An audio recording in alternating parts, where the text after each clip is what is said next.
Details చూద్దాం. అంగరంగ వైభవంగా జరిగిన శ్రీ శ్రీ శ్రీ బాలమురుగన్ కుమారస్వామి విగ్రహ ప్రతిష్టాపన ప్రత్యేక పూజలు. సర్కిల్ పరిధి కుత్బుల్లాపూర్ నియోజకవర్గం సుభాష్ నగర్ డివిజన్లోని సుభాష్ నగర్లో తమిళియన్స్ అలాగే వెల్ఫేర్ అసోసియేషన్ అధ్యక్షులు కొట్టాయి స్వామి అధ్యక్షతన మరియు తమిళియన్స్ అసోసియేషన్ ఆధ్వర్యంలోని గత 3 రోజులుగా ప్రత్యేక పూజలు నిర్వహించి ఎంతో ప్రతిష్టాత్మకంగా బాలమురుగన్ కుమారస్వామి విగ్రహంను ప్రతిష్ఠించారు. తమిళియన్స్ అసోసియేషన్ ముఖ్య నాయకులు మాట్లాడుతూ మొదటి రోజు స్వామివారి ఊరేగింపు, రెండవ రోజు ప్రత్యేక హోమాలు చేసి మూడవ రోజు స్వామివారి విగ్రహం ప్రతిష్ఠ చేయడం జరుగుతుందని తెలిపారు.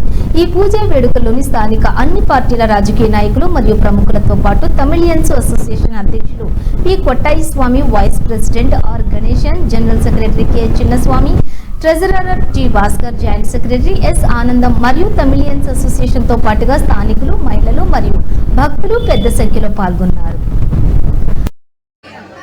ஸ்ரீ அருள்மிகு பாலமுருகனுடைய ஆலய மகா கும்பாபிஷேக பெருஞ்சாந்தி பெருவிழாவில் தலைவர் திரு கோட்டைசாமி அவர்கள் தலைமையிலும் மற்றும் பொதுச் செயலாளர் அன்புக்குரிய அண்ணா திரு சின்னசாமி அவர்களுடைய பெரும் முயற்சியிலும் தலைமையிலும் முன்னிலையிலும் சிறப்பாக இந்த கும்பாபிஷேக பெருஞ்சாந்தி பெருவிழாவானது நடைபெற்றது.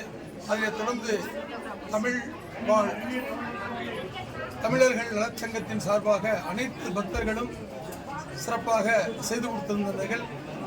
சிறப்பான முறையிலே இந்த பாலமுருகன் ஆலயமானது வருகின்ற காலங்களிலே உலக புகழ் பெறக்கூடிய ஒரு அற்புதமான நிகழ்வுகளும் வேண்டிய வரங்களை அள்ளித்தரக்கூடிய ஆண்டவராகிய அந்த பாலமுருகன் எல்லோருக்கும் வேண்டிய வரத்தை அருள்வார் என்பதை தெரிவித்துக் கொண்டு அனைவரும் சீரும் சிறப்புடன் வாழ வாழ்த்துகின்றோம்.